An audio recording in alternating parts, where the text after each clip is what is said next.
Welcome to the Million Vegan Grandmothers podcast. And I have the honor of interviewing Clare Mann. Clare Mann wrote an amazing book and does a lot of her life work around dystopia as a psychologist, a vegan psychologist, and allowing us to figure out how to still thrive in a predominantly meat eating world, which is what she calls dystopia. Thank you, Clare, for being here. Thank you. It's wonderful to call in from Australia. And obviously, these days we have the technology, which means we can find like minded people to collaborate and play our part in bringing in a world we want. That's beautiful. Well, Claire and I had a beautiful conversation before we started this podcast, and she was saying that instead of her individual counseling, she's working a lot more with groups and doing workshops, 3-month workshops on helping people, vegans especially, that have been, they've gone through the different stages of grief as a vegan, maybe the anger and maybe checking out a little bit and doing what they need to do, and then saying, okay, I'm ready. I've worked through that. And now I'm ready to step into the creative action on a deeper level. Can you tell us a little bit about those workshops, Claire, that you're Yes, doing right well, you couldn't explain them better. Absolutely. Well, I did work with people one-to-one for a long time. As soon as I came out, so calling myself a vegan psychologist, people from all over the world came to see me, which was a wonderful also research project to help the vegan community as well of the name that was needed, which was dystopia. We can talk about later. But having done that for many years and helping individuals, they still have to go out into an unchanged world. And often our interactions with the pre-vegan world and with the vegan world is through groups and interactions and always through relationships. And so I called on my previous career as an organizational psychologist for many years, where I was running leadership and communication programs, and realized so much of that can be used to embolden and empower the vegan community. So I've set up 3 months Dystopia Transformation, the Dystopia Transformation Program, which is a 3-month program where I've designed a system of the tools and techniques, mindset and heart set, an existential shift people need to make to, see why they've been born and what they can play, what part they can play and bring their gifts to the world. So there's an online interactive program, but we meet regularly, and it's through the coaching element that people can really become empowered, really, and go out the world and do amazing things. That's my aim. Oh, that's perfect. So how would you define a dystopian society in psychology as like the cultural norm? Yes, that's right. And well, dystopian society, that's right, a place of darkness, cruelty, greed, which we tend to see around us through the, rituals, collective rituals we have of eating animals and child sacrifice, really. Mm. How do we describe that? I don't believe we are fighting people on ethical issues at a deep level, because most people, when we try to tell them the consequences of what they're doing, what they're eating, they're wearing, their footprint on the earth, they tend to go, oh, don't show me. And I think when we get that reaction, we realize that it does matter to people. If they were okay with it and they knew nothing was really going on, they'd say, well, that's just how it is. And we have some people, but they're really a tiny proportion. And so, we've been born, we're thrown, as Heidegger says, the existential writer, we're thrown into the world. And we come to know ourselves through interaction with others and our physical world or ideological world, but predominantly that's the family. And families adopt beliefs and values. And one of the most key things, of course, is the notion of eating. It's a very independent thing to some extent. It's, when you look at things like eating disorders, and, it is often a way to deny food, which is so opposite to everything about survival. It is a form of self-determination.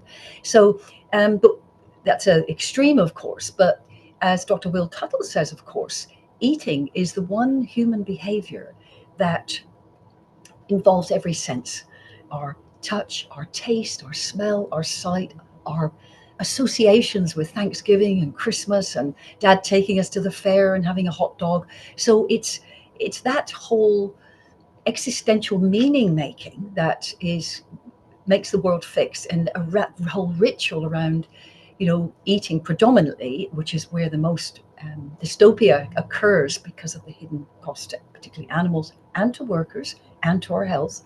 But then it occurs in other sort of areas. And I think it is part of our global sadism, as Jane Unchained says, it's our shadow to some extent being pushed into the background until we wake up, of course. Has that answered the question? I mean, it's such a broad area, of course. I totally agree with you, and I appreciate what you're saying. I have been talking to my grandchildren about it. My grandson, since the first time he invited me out for a hamburger at 3, and I said, "Oh, I don't eat cows." And he goes, "It's not a cow, Oma, it's a hamburger." I'm like, "Well, it's made with cows, and I love cows, and I don't eat cows." And so there was quite a bit of backlash, and I said to my son-in-law, I won't criticize your practices. I'll be honest. I need to be honest with my grandchildren. And he agreed on that. So there's been a lot of conversations. He's 8 now, and another child has come along.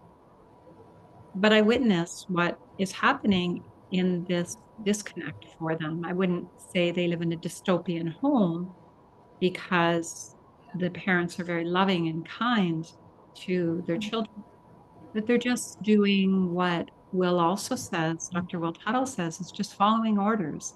And then they begin Yes. to like the food because of all the senses that are involved. When they have steak, it's because Yes. dad's home and he's happy, and it's a celebration. And Yeah. my granddaughter came back from Lucy, the elephant at the zoo's 49th birthday, and was telling me all the fun she had. So one of the vegans in our community put out a book about Lucy, a children's book, Yeah. which I was really grateful for. And so Hadley started writing a book about freeing Lucy after that. So we can be the dystopian change in a dystopian Yes. world in a loving way. Mm. But it's Absolutely. challenging. It's still heartbreaking. Absolutely. You're absolutely right. Can I just say, and it is lovely because it's a vegan podcast, I have a rescue dog at my feet who's just decided to snore. But you never have to apologize about animals, do you? But if you hear us snoring, that's what we've got here at the moment. But going back to this thing, you're absolutely right. And I think the role of grandparent has always been a wonderful opportunity, hasn't it? Because it's one removed. And that wisdom, really, that from grandparents can be passed on to children. And to come back and to see the elephant, the majesty of that, and yet to know what is the incarceration, the wrongness of this, and that really abuse of children, which you're taking them out for a nice day, it's very, very challenging, isn't it? I always think we have to bring it back to the suffering of the animal.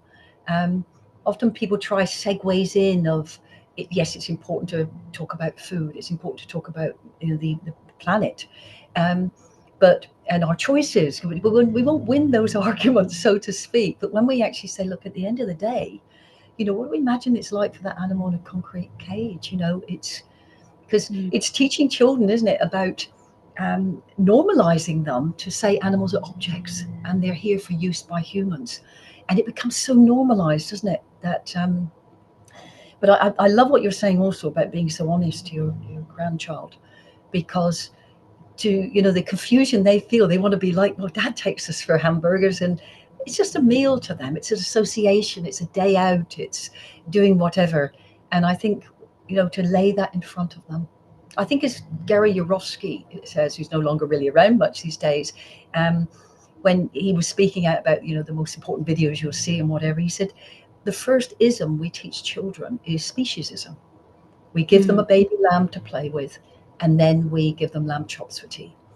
And by the time the child comes to know the we-ness of the group and the belonging, which is very powerful, gets people to conform and all that stuff, in a good way as well as a not so good way sometimes, they now get told, the conflict it's never even seen till later. And I always think when the reaction is out of proportion to the threat, which is what we have when we tell people that what they're eating is a baby lamb, when the reaction is out of proportion to the threat, it's always pressing another button. And I think these people are nearer to veganism and choosing to remember what they've forgotten. So our role, of course, is to lay the feast out in front of people. Absolutely. And to do it in as much as possible, a non-judgmental empathy way, like you had said, just bringing the awareness. Like I said to Hadley when she was wanting to tell me how happy Lucy was, and she wanted to have a little bit of an argument with me. And I just said, Hadley, you love your grandparents and your parents and your brother and your cousins so much. And Lucy got stolen from her home, and she used to live in big herds like you live in, these great big communities. And she can't see her mom or her dad or any of her relatives or her grandparents. And you can just see the look in her eyes. She was like, whoa, I guess maybe Lucy isn't happy in the zoo performing for Yes. people. Excuse And me. it's that kind of empathy that seems to allow children to understand we are living in dystopia, even if there's Yes. still not yet fed a vegan diet. Yeah. Thank you I for that. love what you said there, because you've come into their world, haven't you? To, um, you know, something that she can actually really understand Mm. and see. Oh gosh, because it's her little world, isn't it? And that's even beyond childhood, speaking to people in the language they understand is so important, isn't it? So they can make sense of it within an existing little um, ecosystem of their own sort of thing. But I love that. Gosh, I'm learning so much today about that sort of language of. What a wonderful. Yes, you've taught me something today. I will share it with others. Oh, well, thank you. Thank you. And yeah, it's really about, so when we talk about living in a dystopian world and really focusing on our dharma, our reason for being here. So Yeah. knowing that we're living in this world that is going to be challenging. It's like one of the first books I've ever read was by Scott Peck, and it was Mm. called The Road Less Traveled. And when I started on this journey before I was vegan, and he said life is difficult. And when you accept that, you stop complaining and whining and expecting it to be easier. Those weren't his exact words.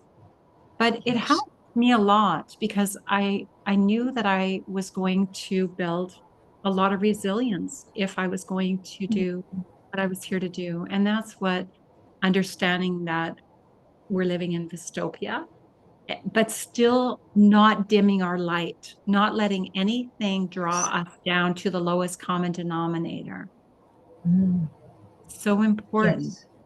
Yeah. So what strategies can people use to recognize the elements in their daily life, like the roles that cognitive dissonance plays in keeping people Yes. complacent in systems? Mm. Yeah, Yeah. and how they can move beyond that. Yeah, well, it's worth actually identifying. I think perhaps we should define dystopia, because it comes from the word dystopia you mentioned earlier. It's so dystopia is the anguish a person feels when they become aware of the institutionalized, normalized, systematized, acceptable abuse of animals. And then when they go, oh my gosh, they have to do something themselves, but then they try and tell people, and they think, as all vegans do, as soon as I tell people, they'll change. But instead of doing that, there is a resistance, almost what I call a trance-like collusion with a dark and dystopian world they're not even aware of. Okay, and then when they, so that is the place that a lot of people are stuck at and need the strategies. And then the last bit, which many vegans try to ignore because they go, I'll deal with the first bit, it's actually in the definition is, well, if we didn't know about over 3 trillion animals being used and killed a year, and it is that number if we um, count every fish person and every crustacean, which I think we should, we say to ourselves, well, I didn't know about that. What else don't I know? And then we're called a conspiracy theorist. It's actually in the definition. So it's that, what is that place beyond? And also really what is true veganism in many ways. It's not just about people not eating animals because our problems don't, it's all go away then. There's all ways in which this serves up. It's that whole underlying philosophy, as we know, about the non-use and non-exploitation of all living beings, actually, including the planet on which we live. And so when someone experiences that, often there's that initial trauma, that anger, that rage, that disbelief, the stages of grief, actually, which is a lot of your work's about, the shock, the anger, the depression, the bargaining, the belief that I just have to go out and tell people, and not realizing that there's people. I always say I'm standing on the shoulders of giants who have been around for 50 years doing this sort of work, and learning also that the best way to influence others is to change ourselves, of course, at every level. We can't change the world, but when we change ourselves, the dynamics change.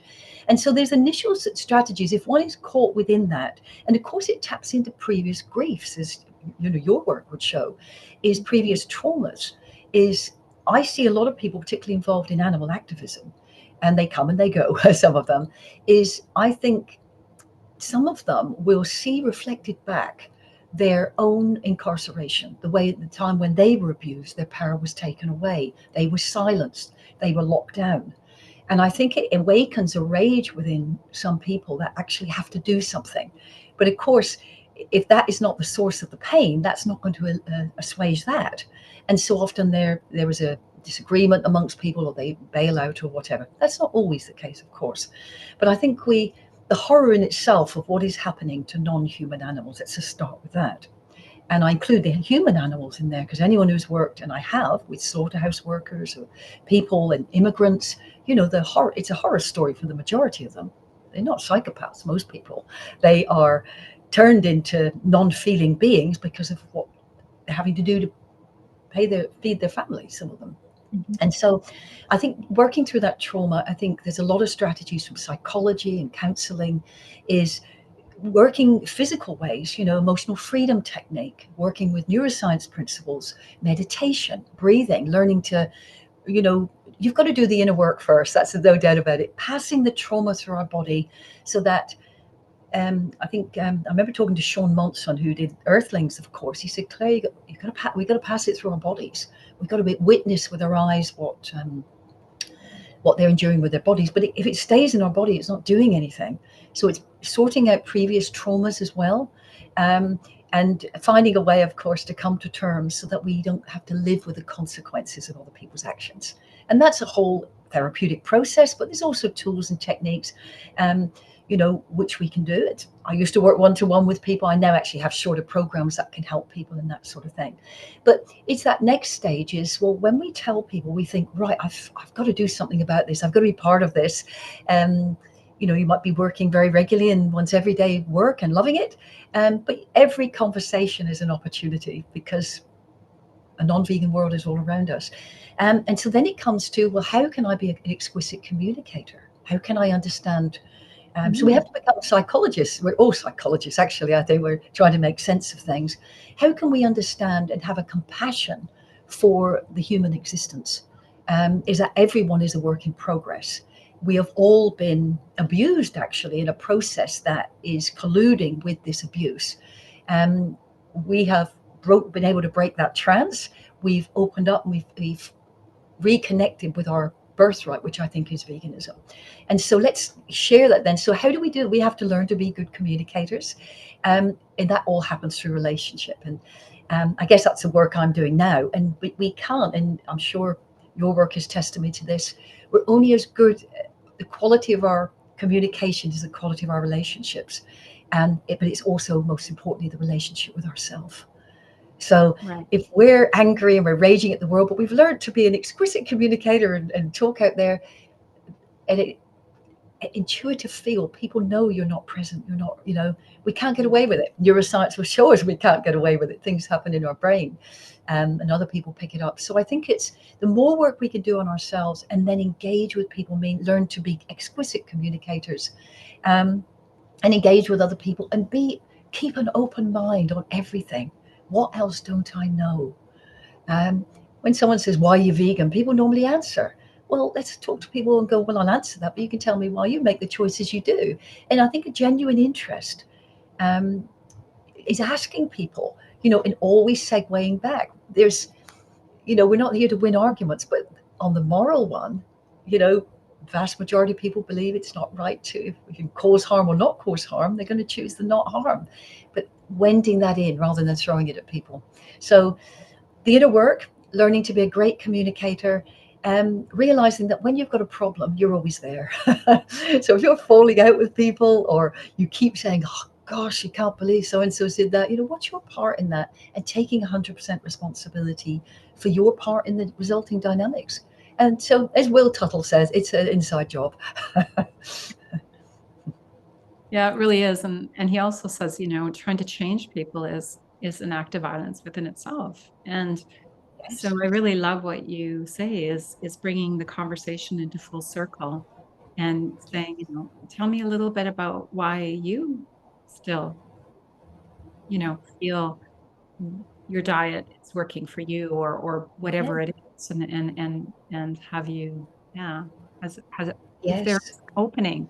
But the thing is, if there's not an opening, then we're just creating more harm to ourselves Yes. by trying to shove an agenda, because we're not going to, it's like, we're not going to get soft, fuzzy energy back from anyone that we're trying to change. No one wants to be pushed into That's right. change. You're absolutely right. And it doesn't work anyways. It doesn't work anyway. That's right. So why do we keep? But one technique I will share with you is so simple.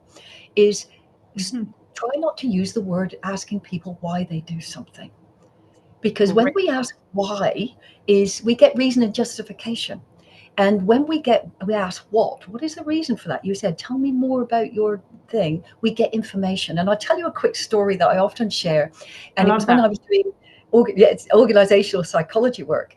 And, I did a lot of consulting in organizations. And I came across a woman who shared a story of her brother when he was 4 years old. And it still touches me. And I'm sure it's going to touch all the grandmothers. When her brother was 4, maybe 5, a little older, he was at school and he bit another child. And so, um, as the story goes, the mother was called in and they said, Tommy or whatever, why did you bite another child? You know this is wrong. And the child was crying and wailing. And mum comes in and says, I can't believe you've done this. Why did you do this? You know this is wrong. Another teacher comes in and all these adults are looking down in this controlling way. And then a wise teacher came forward and said, Tommy, um, you bit another child. Tell me what happened. And he said, well, we were playing jungle animals and I was a tiger. And tigers bite people, don't they? And I feel I want to cry when I say that. I'm sure anyone with grandchildren will do that. Is when she asked, tell me what happened, she got information. When we ask why, we immediately, why didn't you come to my party at the weekend? Is if a person really thought they should have been there and they could have called someone, but they're a bit too tired and don't know how to face it, they'll make an excuse of how unwell they were and they fell asleep and whatever. If we say, hey, Tammy, I missed you at the weekend. What happened? Oh, Claire, I'm so sorry. I meant to call you. I've been feeling a little bad about it. I was not very well, but I could have called you. You've got harmony. So I think just something so simple, you know, um, why you're vegan. So what do you know to date? So I can, give you relevant. I don't want to tell you things you already know. What do you understand by it? Um, what do you think it's like for Lucy? How do you feel that if you were to try that? It's all those open-ended questions, but the word why is something so simple, isn't it? And it does change things, I find. It changes things enormously. We would love, I'm sure the listeners and myself would love a few more tips. Give us a few more tips on how to be effective and loving communicators. Hmm. Yes. What's really arising from what you're saying as well is often, as I say, that act of violence, we're trying to change people. Really, we're just trying to remove our pain, aren't we? We're trying to say our little world doesn't want to, oh, great, I'll feel better with that person. And a lot of that happens in where we want to change our families. We'd like it if they did something different. At least we'd have, because then there's that little existential group, isn't it? Is that little we-ness that comes from this. We want that to change. And so I think, and often in talking to people, there becomes reactions like, do you think you're better than me? Do you think I didn't feed my children what I should have? We get that reaction. And I think the wise use of the word we.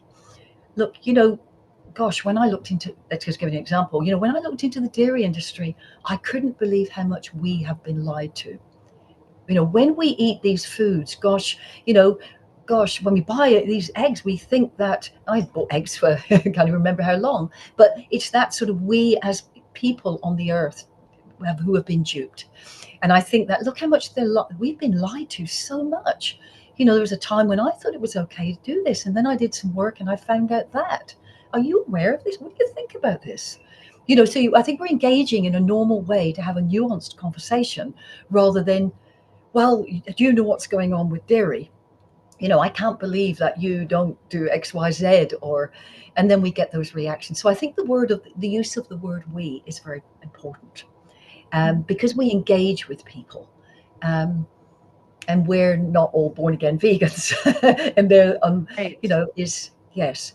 I think another strategy is to shift from thinking there's a non-vegan dystopian world and then there's the vegan world. Vegans come to life with all the problems they have, and then we just throw on dystopia. Relationship problems, money problems, why am I here problems, family problems, and whatever.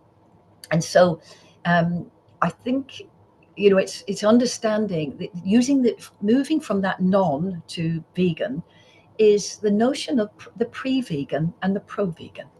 It's a mind shift change in many ways, because a pre-vegan, non-vegans, as we call them at the moment, care deeply, as my dogs do outside, the other lot of rescue dogs, care deeply about other animals. They care about their own children. They care about the aged neighbor next door. They're involved in orphan children. They do care. They have pre-vegan values. But it's extending that to all living beings. And it's a notion for the vegans as well, particularly caught in the first stage of dystopia, is they need to expand their window of compassion to embrace human animals. And so I think mind shift is very important. Become aware every day of the words you use. Oh, well, she's a lost cause. I've tried. She says she knows about XYZ. Don't assume that people got the message or truly listened.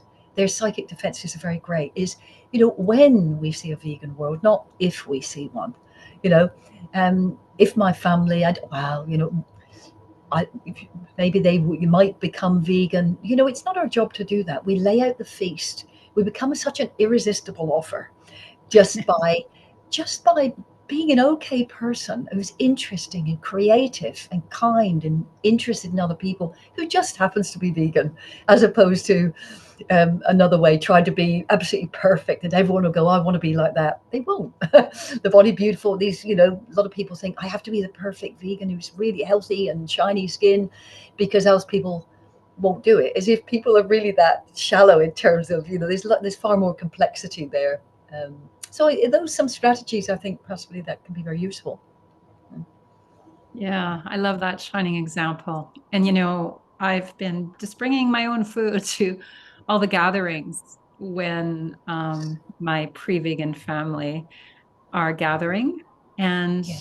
and eating my own food. And my food's usually one of the first things to go. And I'm like, do you want the recipe? It's so good. So making it a joyful thing to share food. And then often Yes. I don't even have to answer some of the questions. Other people Yeah. answer them for me now. And yeah, taking Absolutely. that judgment out of that, because, I think you're absolutely right. Vegans still have all the same issues as everyone else. And what you said Yes. earlier is that we often come to the cause with what I call in the book that my partner and I are writing, grief mapping, with collective grief and trauma.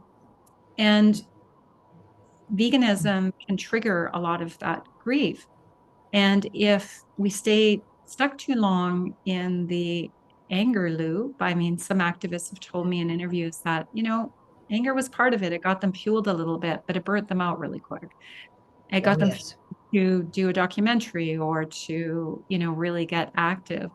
But it's a flame that burns too hot. Yes. And it needed to be Yes. transmuted into love and creative action, because that's what we're all here for. I mean, we have been all born into this world, and that alone has created trauma for all of us, because there's been so much disconnect with who we are and how we're allowed to show up, you know? Don't Absolutely. shine too bright. Don't be too much. My family used to tell me I was too much a lot. Oh wow, yes, Yeah. that's right. Gosh, and then we spend the rest of our lives trying to take up a little bit more room, or getting other people to get us permission to take up more room. It's extraordinary, isn't it? I think that shaming of don't get above yourself. It seems to happen in every culture. In Australia, I'm actually from England originally, but there's a thing called the tall poppy syndrome. Is don't stand above others, and yet it all gets pushed underground. This competitiveness, this other people have to shine your accolades, or you show it through your property or something quite inconsequential, and it is a wounding. It's a collective wounding. One thing I would say is I don't tell people I'm vegan. And if they say, are you a vegan? I go, I don't know. What's a vegan? Because we assume that people know. And there's the collective again. There's a collective stereotype of the preachy vegan, thinks they're better than us, stopping the farmers feeding their children. And so the more we can get things to come out of other people's mouths, they have to make an association with their existing understanding. When we're just telling them, all it is a ping pong match of discussion and argument, possibly. And when we ask them questions, I don't know, I'm, what's a vegan? Oh, well, it's one of those like fussy vegetarians, It's and when then you go, well, it's not actually quite that. Can I explain that? There's another tip. Can I explain? Ask people for permission to tell them Mm, I love something that. so simple, and they go, yeah, of course, I'm asking you. But something neurologically changes when somebody gives you permission. They could have said no, so they can't call you preachy for a start because they've just asked you to do it. Yes. And we say, can I tell you? Well, yeah, I'm asking you. Well, a vegan is um, someone who has an underpinning philosophy of the non-use and exploitation of animals, all animals. So one behavior is that we don't eat them. So I see the eating, for instance, or the cosmetic buying or the wearing of clothes is an outcome of a bigger, but most people, the pre-vegan doesn't necessarily know that. They hold the stereotype. Um, and I have a funny example. I've shared it many times, and I don't know if people may have heard it before. When I'm walking out with my rescue dogs and someone drops to the ground holding a McDonald's hamburger and goes, oh my gosh, I love animals. And what do people often say? Is that thing is, you love some of them, don't you? But not all. I actually do what I call a trance breaker. I go, oh my God, that's wonderful. I love meeting vegans. Well, I'm not a vegan. And I said, well, how does that work? And then they have to ask me. And then they go, well, I'm not one of the, oh, do you know what a vegan is? Well, yeah, it's one of those dirty. Oh, no. So this is what a vegan is. So when you told me you love them, I presume you didn't eat them. And they created it all, and it's come out of their mouths. And I'm not trying to be clever, and it can't be done with sarcasm, but it's a trance breaker. And so they can't unforget that conversation because of the emotion of, oh, I love animals is, but if we say, well, you love some animals, then you get into that argy-bargy, nice English term. And but so trance breaking is another thing, and it's done when we're really grounded, we're strong, and we're literally doing it from a place of reasonableness and kindness, of genuinely how we would like to interact on all different topics. Um, the playfulness, and I don't say I'm, so if I'm out somewhere and someone says, oh, would you like this to eat or whatever, I go, no, I don't eat animals. Oh, well, no, it's only scones and jam. It's well, no, I don't eat the products from animals, which involve, it opens the conversation. As opposed to vegan, they'll go, oh yeah, I think we got some of that. End of conversation. And Right. simple little things, but I think it has to be done without sarcasm or I'm trying to be clever, or just a genuine. Nobody jumps up and down when someone says they're gluten free. Do you think you're better than me? They don't say that. So when we put the animals on the thing, people unconsciously and collectively are increasingly knowing there's something they don't want to see. And a lot of that is that we've all been lied to. So once we start to not trust the authorities and realize that they don't always have our best interests at heart, most often actually in many ways, is that becomes very uncomfortable for people because their solid world changes. Um, but that's where the vegans know about the world changing. And there's no bad news, is there, Tammy? It's there's no bad news about veganism. It's, aren't we lucky to have something has come into our life? We've been called, our path on earth is to usher in a kinder world. Yeah. Well, these are amazing tips. I'm learning so much. And transbreaker, I love that. And opening up conversation instead of giving advice, unsolicited advice, permission advice, but not even Yes, advice, conversation. And, that's right. it's really brilliant what you said, well, I don't know, what's a vegan?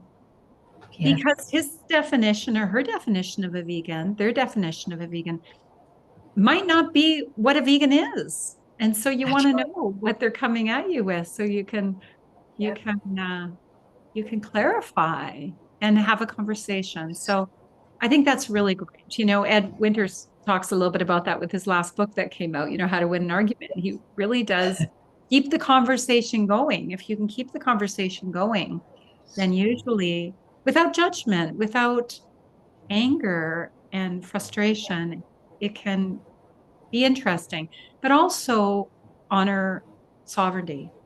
And when people are done, they're done. We're not here to push any agenda. We're here to be shining examples Yes. of that. I think that's wonderful. Yeah. Do you know, it's interesting. I've just moved to a different part of Australia, and I lived in a rural area. I'm still in a rural area, which was ended up being three years of undercover work to some extent, just in terms of community and other things. Such a wonderful lesson. But after about 18 months, I was regularly swimming at a certain place, and then one day the lady asked me if I wanted some eggs that were produced locally. I said, no, no, I actually don't eat eggs. I actually don't eat animals. Are you a vegan?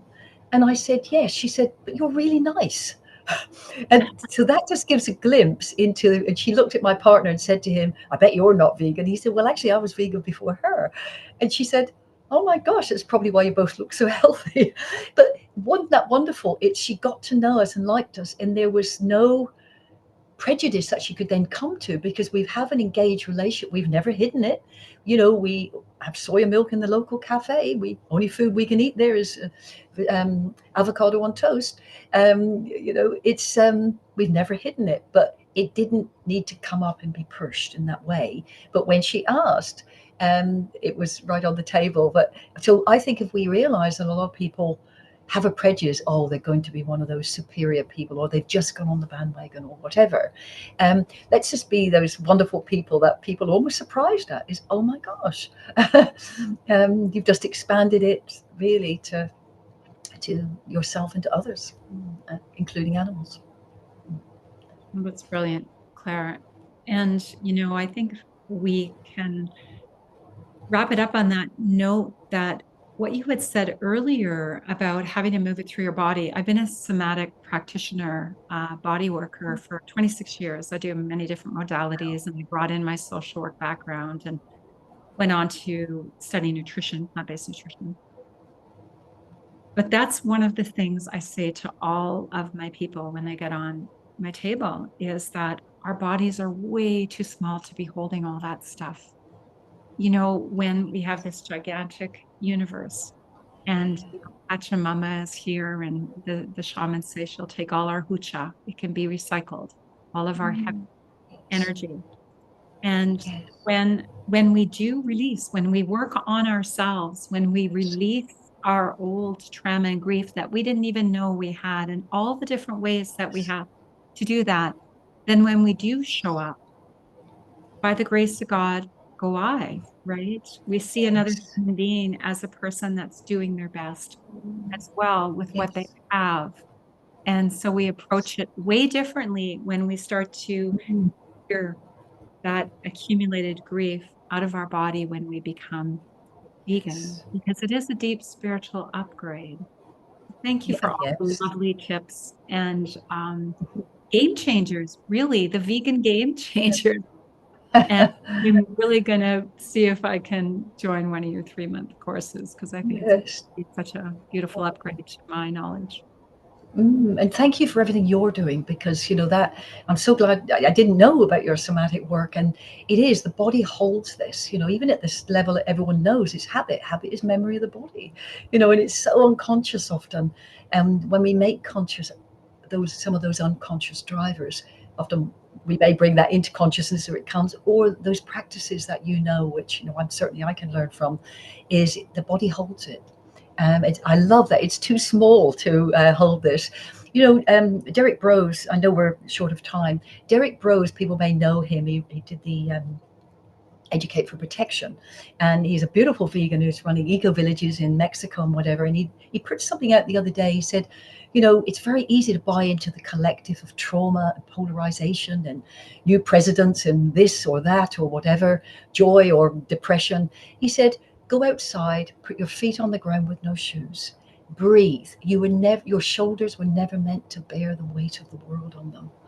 And that beautiful reminder, perhaps that's a good thing to end on. But maybe, can I just invite people to a free program? Would that be okay? That would be so Yes. beautiful, Claire. Yes, but periodically I run 3-day free 3-day Dystopia recovery work masterclasses, and it's 1 hour per day, and they happen over a short period of time. Replays are up for a while, to really help people with tools and techniques to get them to that next stage of just that first sort of level they need to do, and then the awareness to move into the next. And really, they would find that, and they go on the wait list and be advised. It's veganpsychologist.com master-class-register, and then you'll be advised of Great. the next one. Great. So we'll put that link under the podcast when we share the podcast and the YouTube of this video. Thank you very much, Claire, for being here and being you, being the beautiful you that has cleared so much so you could just show up in love and commitment. Thank you so much. Thank you. Coming right back at you. Namaste, vegan. Absolutely.